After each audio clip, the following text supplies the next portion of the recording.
Ito tayo sa baba. Good morning sa inyo.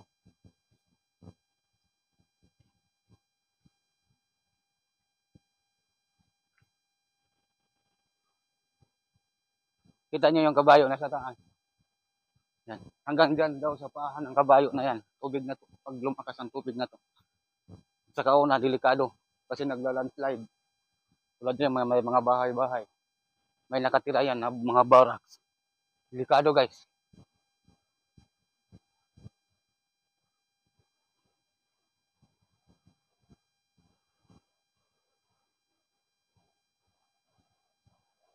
Yan.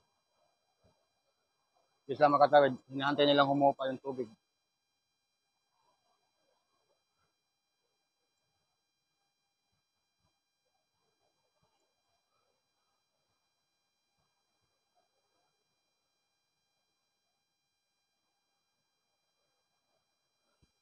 Ito yung ahon na nilakad ko.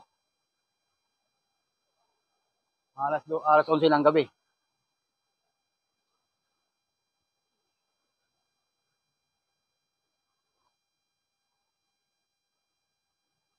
Ito yung sinasabi nilang puno guys. Yan. Puntahan pa natin sa taas. Yan. Hello guys, good morning sa inyo. Yan. Kapag vlog tayo. Malakas ang agos.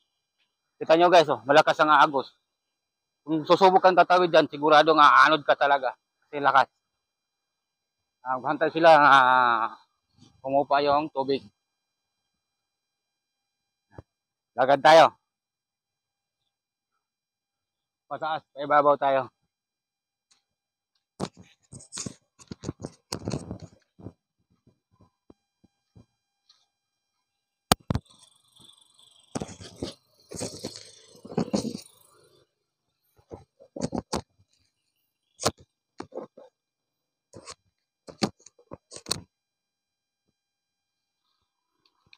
Hello guys.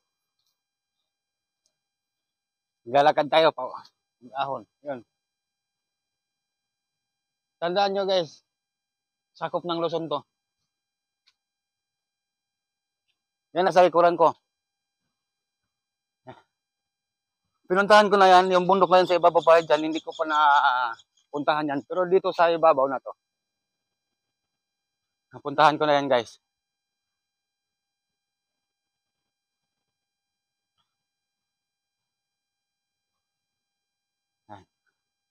Lalakad tayo.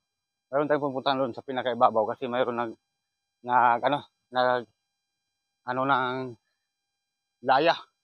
Nanguhuli ng mga tilapia. Basta ganyan ng ilog guys. Ganyan ang kulay ng ilog.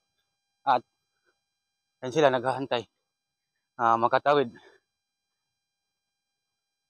Maraming isda. Marami daw isda dyan. Mga isang buwan na siguro ako dito guys. Dito may destino. Yan mga kahoy. Delikado yan pag nagla-landslide. Dito talaga bagsak lahat. Yung mga bato na yan. Kaya nakapaka-delikadong lugar to guys. Lalo na daw kung gabi. Nakapaka-creepy itong lugar natin. Na to. Kasi itong una sinubukan ko na to. Yung nag-explore ako at sa kanilakad ko to. Ako lang mag-isa. Pakiramdam ko guys, mayroon na sumusunod sa akin.